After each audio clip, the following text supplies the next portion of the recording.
So we need a little funky group to get this started, right?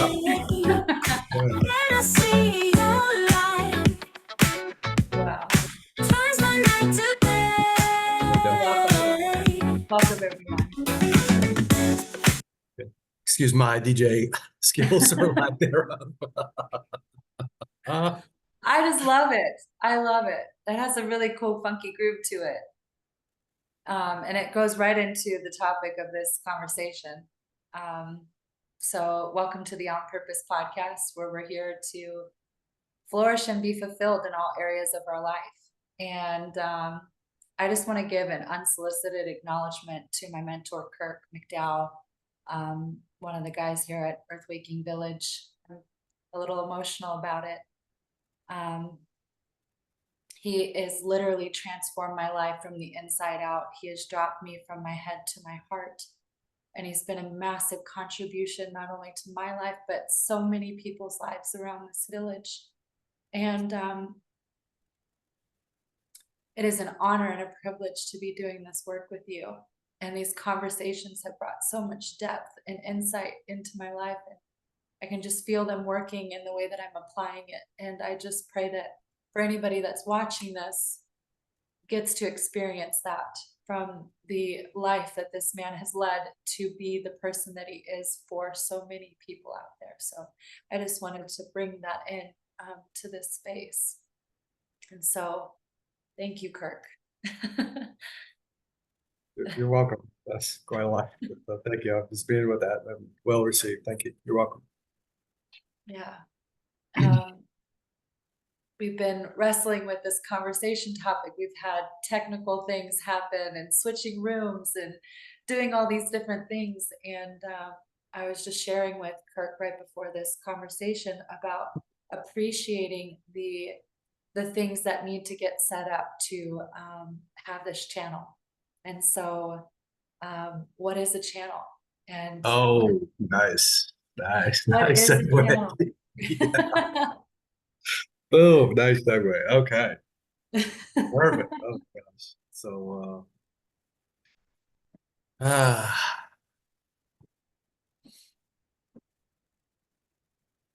I'm gonna be a little unusual, unorthodox. I'm gonna start off with the least obvious, the least easy to understand lens first. And I'm gonna start with your acknowledgement of me. So that what I was very moved by your acknowledgement, and what I was very moved by was the experience of being useful for something that I really deeply, passionately want to be useful for. And so, in a sense, what you were acknowledging in the context of this conversation was the channel that I've developed myself to be to fulfill what I'm deeply and passionately committed to fulfilling. Leadership, freedom, people having a channel that actually pulls for waking up and pulls for a broader perspective and pulls for purpose, like a life of purpose rather than a life of consuming and taking. And so, so one thing that I've actually never contemplated before, except in your sharing just now, as I was looking at me through your eyes and through your words in the context of what I'm actually committed to. So what I heard was the fulfillment of what I'm actually committed to. So people acknowledge me for lots of different things, and I love it and appreciate it. But seldom do people acknowledge me for that which I most would like to not so much be known for, but to know that something is being accomplished where I'm interested in something being accomplished. So it's not really about being known out there. It's about evidence and confirmation that what I've given my life to is actually moving forward. Something is happening. So the other thing that's highly relevant to this moment is, we created a room for you to do this podcast, right? And as you mentioned, we've had technical difficulties with equipment, with Wi-Fi service, with electricity, Yeah, with a quiet it's been space a in which to thing. operate, which they're not getting Totally. banged around and like that. Like, well, whoa, sorry, excuse me. I didn't mean to be in your way. So we kind of work through all that, and now you have a space in which you just get to show up and just be. And that we've created a space now which literally pulls for that which we're interested in accomplishing. Yeah, A let's say a conversation in which people have clear and palpable and inspired access to living a life of purpose. So if that's our intention, which I think is pretty close to our intention, right? It's pretty close to my intention, just kind of off the cuff. Then creating channels like the channel that I have become is in service of that which we're committed to. The channel that we, and that's like a long-term, multi-decade channel, yeah, and that I've been in pursuit of. And then there's this saying that we just created a commitment to a few weeks ago, or a couple of 2 or 3 months ago. And that channel is still being upgraded. So this is really the first time we're successfully using this latest aspect of the channel. Um, and you were remarking how great it feels and like that kind of stuff, which is exactly what a channel is supposed to do. So one thing I'm really passionate about is observing the fruit. I say observing the fruit, observe your results, get connected to your results, dial in how the world is getting impacted by your presence and actions and non-actions and words and non-words and ways that you choose to be with yourself and others. Like you're impacting the world around you all the time. So a channel is a construction, right? We constructed a space in which for you to operate is one example. I constructed deliberately and consciously over time by repetition and practice capacities and ways of being and ways of articulating that fulfill ever higher and more subtle intentions. yeah, Developing people in ever shorter amount of time, or whatever. So let me pause. There's a lot more I can say about channels. We can kind of get into the divine aspect of channels, but let me just pause there. That seems like a good resting point for your initial question. yeah.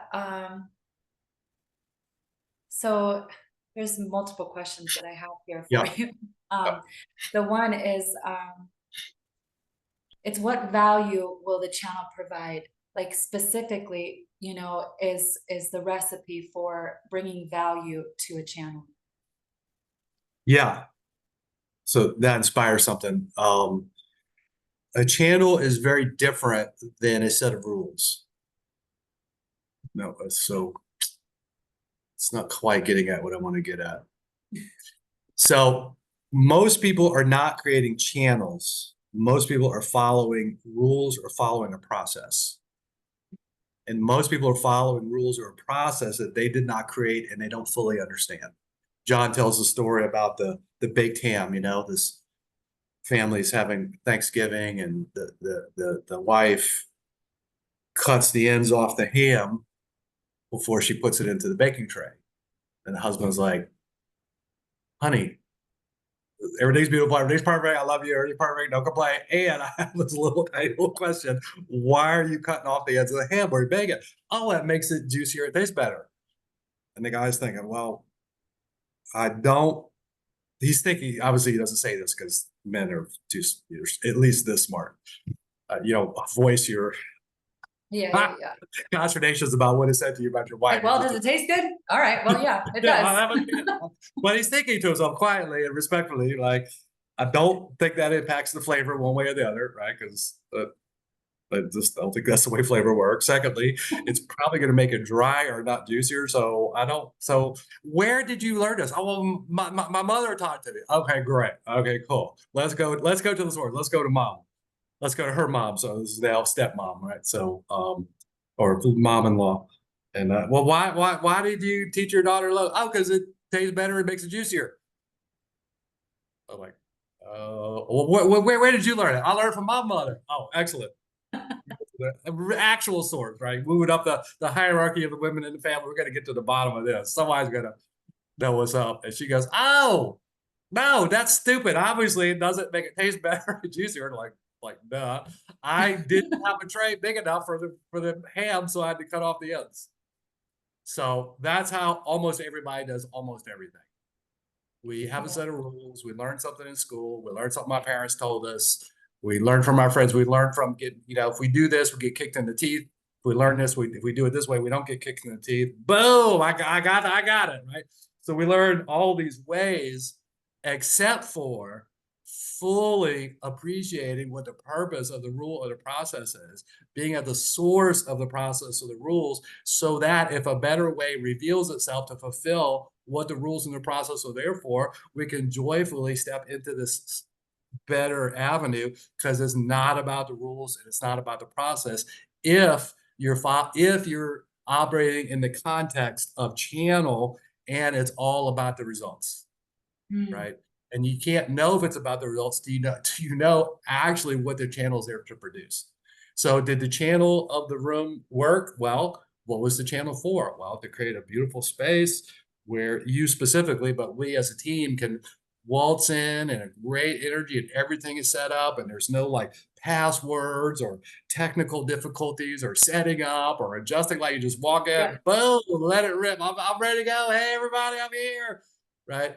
As opposed to walking in with a checklist and making sure everything is correct and getting annoyed or frustrated about the 3 things that are not correct that don't actually impact the results. Yeah. The room's supposed to be empty. Well, there's this thing in there. I know it's not supposed to be. Okay, but does it really impact? No. Well, look at the rules. Okay. Okay. Settle down. Right. So I'm drawing a clear distinction between getting it right Yeah. and following the fruit and keep making moves that move you closer towards what you're actually committed to, rather than how most people do most things, was just get it as everything as right as possible, or in the reverse, let me be the troublemaker, let me be the villain, let me screw everything up that I can get my hands on.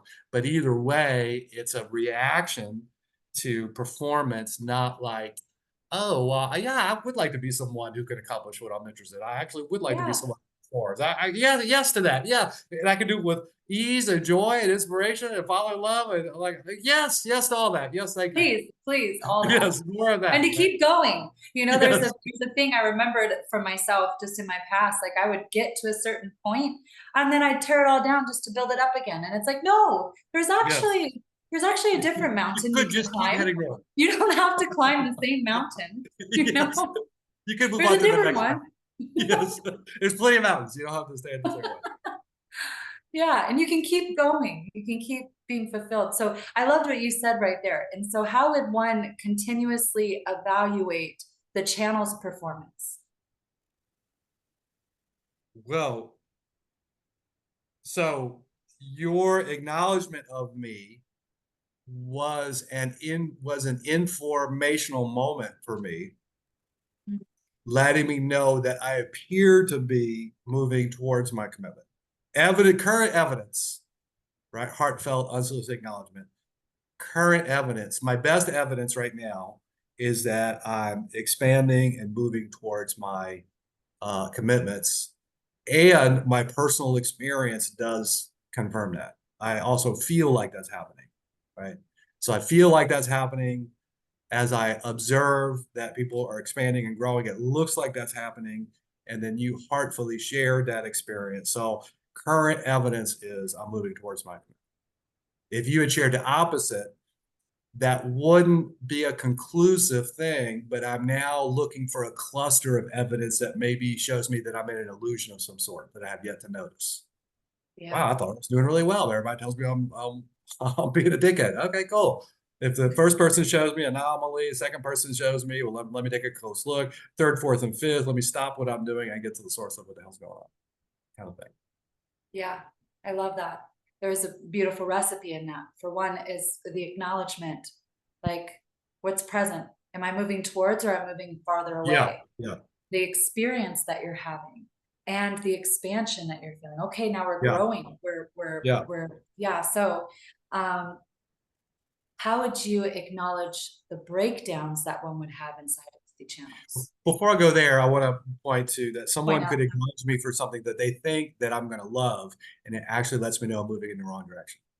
So if someone said to me, Kirk, I just want to acknowledge you for being really nice, that would let me know that I am probably wearing a mask at times rather than being fully authentic, because I have no commitment to being nice. I have a commitment to being kind, gentle, straight, honest, truthful, but I have no commitment to being nice. Right. So Can you like, bring that oh, nice. distinction? That's Can you bring that's that interesting. distinction in a little bit for everyone that's watching as Yeah. well? Yeah, because nice is a social lubricant. It's like an overlay on top of all of your communications. So you're communicating whatever you're communicating, and then you're adding a layer of nice on there as a social lubricant, specifically and rigorously as a manipulation to not cause upset or confrontation or to deal with something or whatever, you know. So being nice is literally an ongoing, always manipulation. Nice people, like people pleasers, are always manipulating somewhere between 1 and 100% because that's what the nice is. It's a spin, it's a direction on everything. So I have no commitment to that whatsoever. So someone could be going, wow, great presentation. I have no commitment to great presentations. I have commitments to freaking lights out experiences that people never recover from, which is a great presentation is a far paler iteration of what I'm going for, right? So again, people might be thinking they're giving me a positive acknowledgement, but I'm using it like, oh, I'm definitely missing the mark. That's in no way, shape, or form what else. So I just wanted to throw that in. Yeah. Could you bring me back to your question Yeah, or the question is how would one be able to see the breakdowns inside of the channel? How would one adapt oh, well, to that? it's no longer fulfilling its intention. Like you walk in there, and you are less inspired, more confused, less interested, less capable, less sharp, because the whole point is to enhance all of that. So Yeah. if all of a sudden what I'd be looking for is you not showing up, you not showing up as clean or as powerfully as you show up, not having as much fun. And then one of my suspicions would be I'd probably look inside of you first, but if I looked inside of you and you felt super clean, then I would go and examine the channels. There's something about the channel that's taking away from the experience rather than enhancing the experience. So again, but it's all about the results. I'll use common sense. Oh, could it be this or could it be that? Test it out and observe the results. Get connected to the results because only there can you make an adjustment that actually is going to work. That's actually going to enhance the situation. A lot of people make adjustments that don't fix something to actually make things worse. So being at the source of what result you're going after and what result you have will inform you as to what the next move could be. Yeah. I love that. And what potential challenges will be needed um, to manage and execute the channel? Like, do you have anything that could, like what potential challenges or Yeah. barriers do you face? So something I run into a lot for a long time, I was the CEO of Earthquaking. So I carried a lot of authority. And no big surprise here. I'm a white guy of a certain age. I'm 61 years old, and I'm bigger than average, right? So I'm a white guy. I'm white. I'm a guy. Well past middle age, but people call it middle aged. And I have authority. I had authority, and I'm also extremely sovereign. I grew up as a people pleaser. Most of my life, I was a people pleaser. So on purpose in my design, don't wear the mask anymore. So I don't walk around beaming smiles at people and make sure they feel good about it. I just don't do that. I just be me and walk around, right? So the reason I point all that out is because I trigger certain types of people in certain types of ways. So I trigger people who have authority issues. I trigger people who have issues with their dads. I trigger people who uh, thrive and survive by manipulating others. I show up as a real threat to those people because I'm very difficult to manipulate. uh, I trigger people who are racist or sexist. I trigger women who hate men. I trigger men who are trying to be women as with every fiber in their being, et cetera, et cetera, et cetera. So there's a whole host of people that I just sort of automatically trigger. And so when I run into that, especially people who have a trouble with authority, which is really almost everybody, including me, I had terrible experiences with authority. Like very rarely have I had good experiences with authority, and they were like divine. But mostly my experience with authority was just incompetent or cruel. And so when you start laying down a channel, creating a channel, suggesting a channel, talking about a channel, a lot of people will initially misperceive that. If people don't really know me or know my heart or my intentions or how I operate, just by being new or whatever, um, uh, or if people just have a lot of pack and stack, a lot of resistance and pain around structure, being told no, being told what to do, hierarchy, men telling them what to do, whatever, authority telling them what to do. People will often perceive that as a constraint, or I'm trying to control them. I'm trying to turn them into robots. I'm trying to get them to communicate a certain way. These are the things I've heard often. Um, um, you know, but those are not actually true.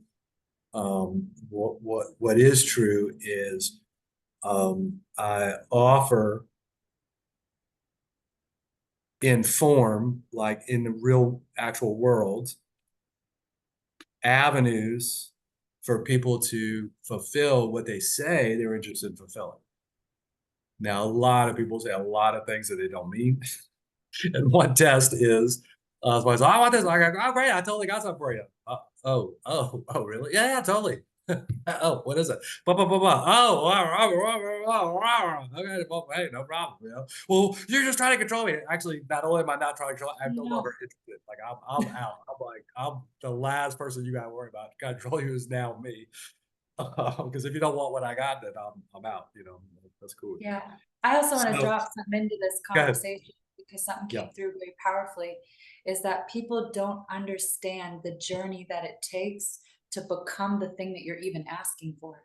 Mm-hmm. You know, they just want the fruits. They want this right away. And it's like Yes. you want the thing of somebody who fulfilled it already, but you're not Yeah. ready to walk the journey. I'm Right. like, no, like there's a lot of things that are going to be needed in between that gap. I'm just letting you know. Ask me how I know. Yeah. So I There's a just wanted lot of to people who would bring like that. to have the influence that I have. Yeah. And in the wanting it, there's a lack of understanding that I don't have the influence because people like me. I don't have the influence because I wanted it. I don't have the influence because I deserve it. I don't have the influence because of anything arbitrary, or because I'm white or a man or 61 years old. I do have the influence because I've consistently demonstrated the ability to provide a specific kind of value. People have a want or need, I make a recommendation. For those who try it, they get exactly what I said they were going to get and what they said they wanted. And they're like, oh, now I have influence. And I'm like, well, I want this. I wonder if you got something for this? Yeah, I do. That is. And boom, they try to give it there. I'm like, oh. So literally, whatever influence I have is literally hard won, moment by moment, person by person, issue by issue, contribution by contribution, and that's it. Nothing else. And Yeah. so, if you want influence I have, great. Here's my 30-year recipe. Oh, well, I don't want none of that. Oh, I'm sorry. I think I must have misunderstood your request. Yeah. You know? That just brings me up to the spirit of this conversation with people think that the price of winning is too high. And it's actually the bill of regret. And when that bill of regret comes underneath your door, it's actually generational. And It's so right I'm there. like, whew, I just, so it's, Yeah. what I'm hearing is that you're doing what God called you to do in your life. Everything that you went through has brought you to this moment to be that type of influence. But it came with a lot of sacrifices, and it came with a lot of trials and tests and adversarial things, and it takes a lot to go through that. And so if you're wanting it, if for people that are wanting that and to live this kind of purpose, it's going to take that. So buckle up. It is going to take that, but That's you're worth definitely been it. my It is experience. so worth it. It is so worth it because that's what we're teaching our children. Yeah. You know, that's for generations to come. It is so much worth it. So I just wanted to By bring the that. way, for me, our children is everybody who comes after us. Yeah. So, Yeah, it's your kids, it's my kids, it's everyone, you know. So just thank you for being that, for holding that space, you know. well, I both want to introduce some humility and something you said, and move on to divine channels. Yeah. Mention something about fulfilling God's intention, and I hope that that's the case. But I don't say it to myself with the clarity that you say it. I just try to hear as best I can. I try to interpret as best I can. I try to fulfill as best I can. I try to not be unconscious as best I can. But how I'm actually doing is, I really have no idea. You know, I just kind of move from one light to the next as best I can. So I feel like that's Yeah, important. that actually, I want to bring something in that too, that it's when you're inside of the picture, you don't really see it. And that's where I want to bring a Yeah. little bit weight with what you were saying earlier about acknowledging, Yes. acknowledging, because people don't see it until somebody acknowledges, and it takes just Yes. a couple seconds to just Yes. acknowledge for the impact that they're having on your life, the commitment that they're committed to, the channel that they've created that's brought you to an awakening. It does so much. It's so powerful that, Yeah. and it gets passed by so much because people inside of the box don't know, you know, that what they're doing. They can't really see themselves until somebody's like, "Hey, did you know that you did this for me the other day and it impacted my life so much? Yeah. It changed the course of someone's life." And that literally, it does that. It literally changes the course of someone's life and they're Yeah. transformed because of you. So I just wanted to bring a little bit more weight to that, what you were Thank saying. you. Yeah. Thank you. Um, we talked about two different kind of channels, a person as a channel and a physical space as a channel. So now I Yeah. want to talk about a program as a channel. I want to use the Visionary program as an example.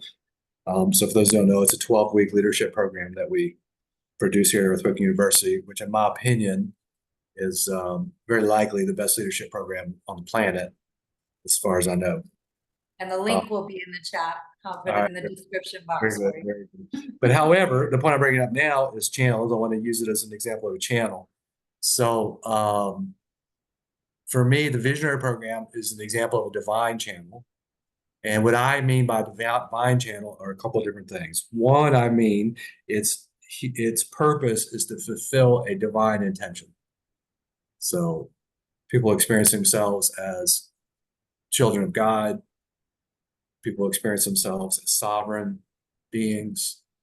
People getting able to experience and express and develop the very best of themselves. To people to work together in a community based in love and word, um, etc. You know, like the next generation to fulfill the promise of heaven on earth. You know, the next group of leaders.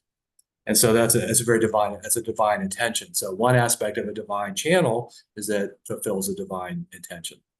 Another aspect of a divine channel is that people get more out of it than they put in. So in this channel are participants of the program. They definitely get more out of it than they put in. They're coaches to the participants. They definitely get more out of it than they put in. They're classroom leaders that are being developed to lead this and other programs. They're getting more out of it than they put in. And I lead this program and I get more out of it than they put in. Donna administers the program. She gets more out of it than she puts in it, right? So another hallmark and design element of a divine channel is that it's an opportunity for people to do good works in the highest sense and get more out of it than they put in. Additionally, an aspect of a divine channel is that it supports other divine channels.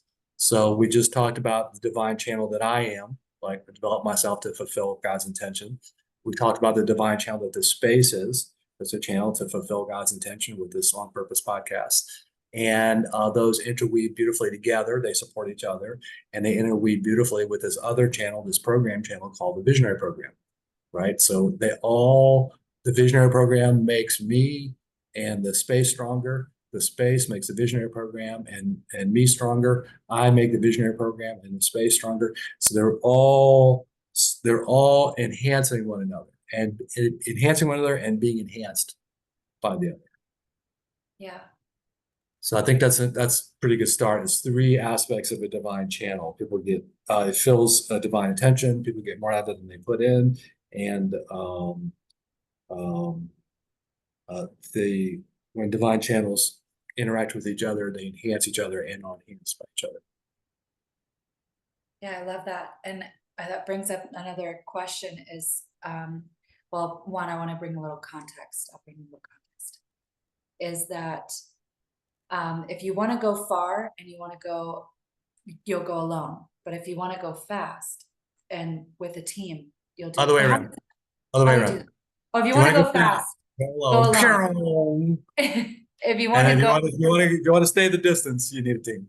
yeah, if you want to go far, Yeah. take it with the team. And Yeah. so we have been trained to be really good givers, but like giving from a different space, right? Like how much is it that we actually receive? So I want to talk about the support. Like asking for support is like such a huge, huge thing. And bringing a team in with you to do this, I wouldn't be able to do some of the things like having this room and having this set up and having the barriers that came with it, and having a mentor, uh, having people that are rowing in the same direction that are supporting you. So, with that context, how can one ask for support for what they're committed to?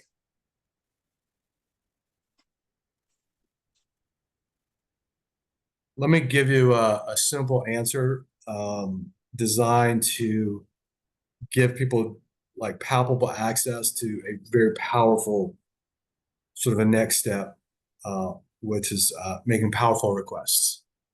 Most people are terrible at making requests. They either talk for 5 or 10 minutes, you have no idea what they're asking for, and then you ask them to repeat themselves, and they still have no idea what they're asking for. So that's very common. Or Yeah. people just take without asking. That's very common. Oh, I need that. Okay, well, that's interesting for you, perhaps, about however, dealing with my anyway. So people often take, people are often very shameful or shy about asking. Oh, I do everything myself. Or people are trained to not ask. We're trained to, it's noble. Hey, did you do that? Yeah, and I did it by myself. Like that's 3 extra brownie points on everything you do by yourself or something like that. Um,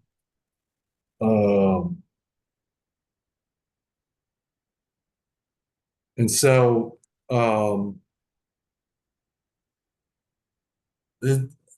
there's a dark side to that. If we're trained, people, human beings succeed in community.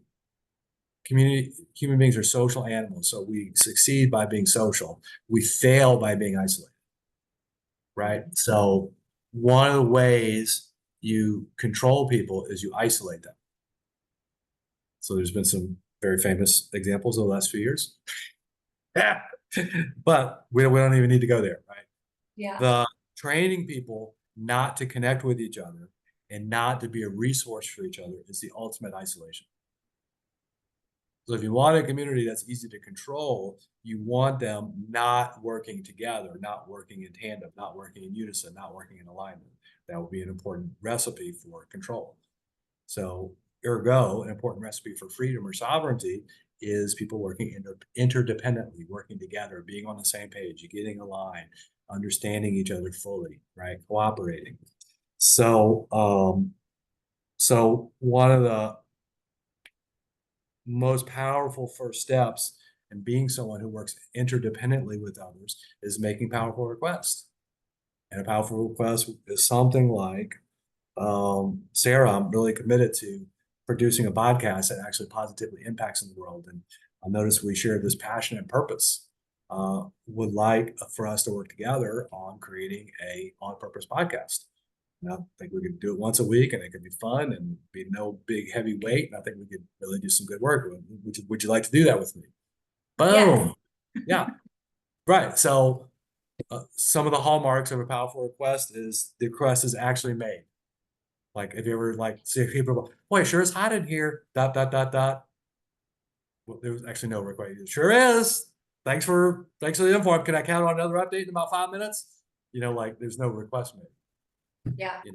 So one aspect of a powerful request is the request was actually made. Will you do this thing with me?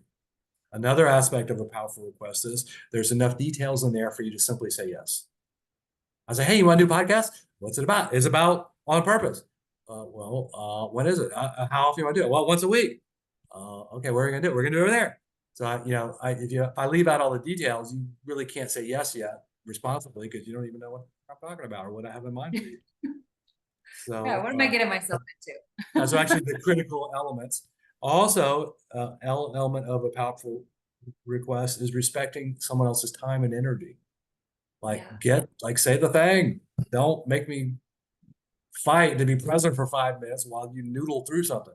Like do that before you come to me. Take an hour and noodle through it. Right? Come to me with like a 30-second, bam, here's what I want from you. Where I can say yes or no. yeah. And don't be attached to the outcomes. Like Right. Right. And allow the another other person to even say no, yeah. so Right. Another right. And then and then don't be attached. Like people want is another aspect. Another knowing that's important is people will want to say yes in direct proportion to the freedom they have to say no. So I know for me, when people make a request of me and there's all this attachment, I just say no on purpose because I don't want to, whatever all that is, I'm not interested. So yeah. if people are attached, I'm a no. If people try to take without asking, I'm a no. If people don't even know what they want, I'm a no. Because it's really not what they're asking for. They're asking for something else. Right. Move talking son of a guns.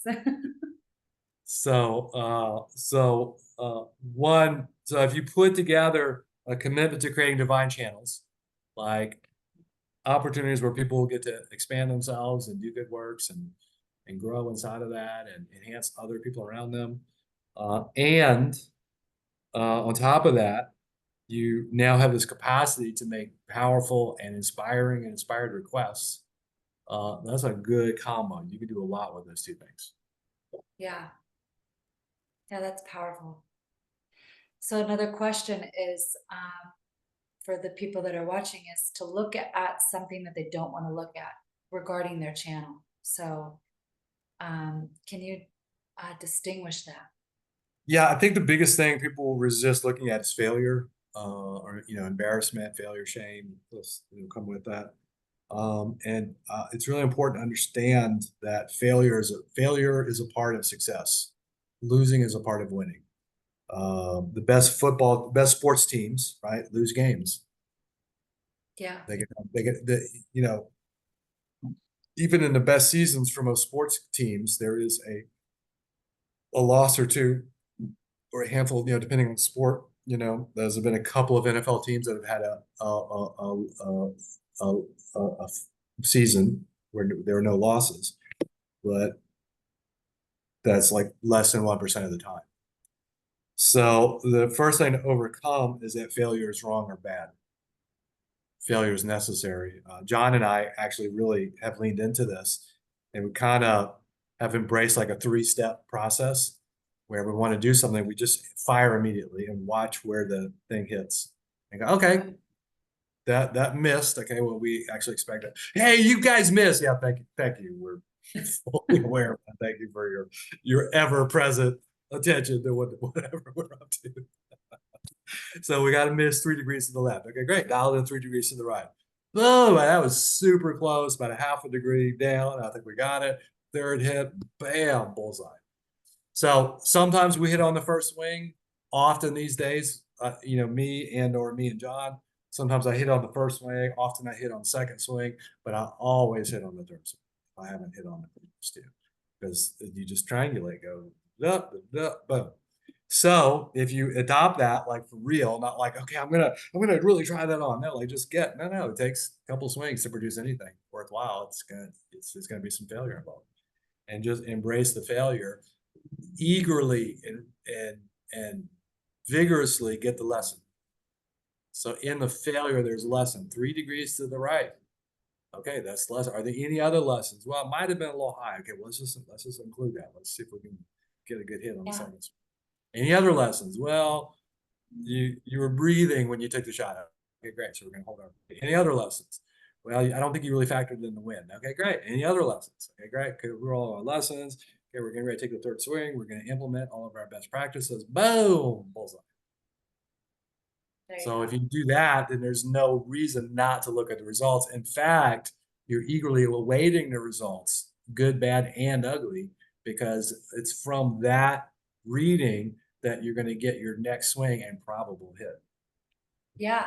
And you're also developing the channel. So you're actually going through a more narrow and the less the less opportunities for that failure to come in, because it's like, oh, I've already done that one, and you're guiding Yes, other people that have done that failure before, and you're like, oh, I've got very that, you good. can go, Very good. so Yeah, yeah, you're experiencing your failures in a controlled environment so that they don't happen when the things really happen. yeah. So yeah, And to the people that you're leading, like the caveat for other people's, failures is that you don't have to fail. The other person's already done it. You can win off of that.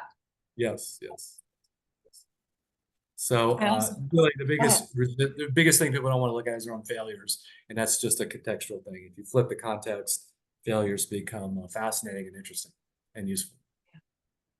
We also did a podcast previously at an earlier date, literally on failure. So if you guys watching want to know a deeper dive into that conversation, we do have another full topic of failure for you. Nice segue. Very good. Very good. Yeah, yeah.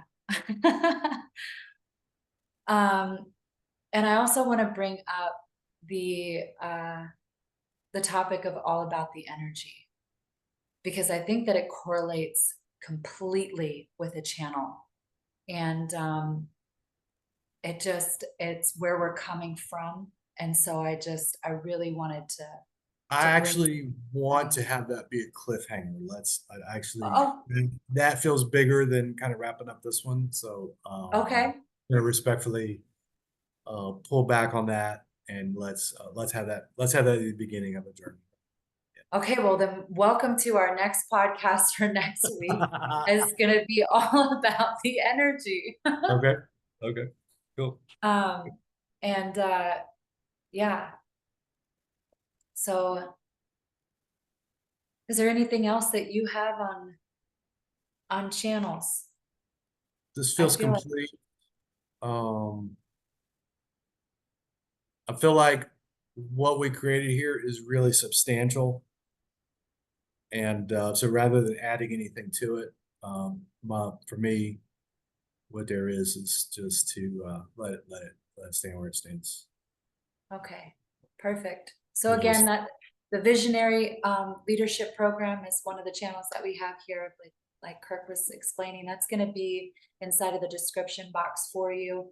And other support is from Earth Waking Village. That link will be there as well. And tomorrow night we have a special event. It's a one-time event for abundance.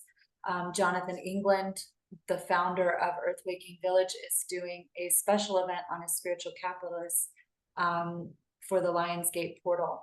And it's about the keys to accessing abundance in your life, the key to God's favor inside of your life. So I'm going to also be putting that link inside of the chat, and as well as other supportive things if you'd like to connect with us. So thank you so much for watching. It's an honor and privilege to serve you. And just thank you again, Kirk, for this amazing, amazing opportunity. So You're welcome, and I'm gonna play us out. you're gonna play us out. Okay. On this road, hearts feel so far apart. Break down the code. Oh, very good. You heal my Everybody. beating heart.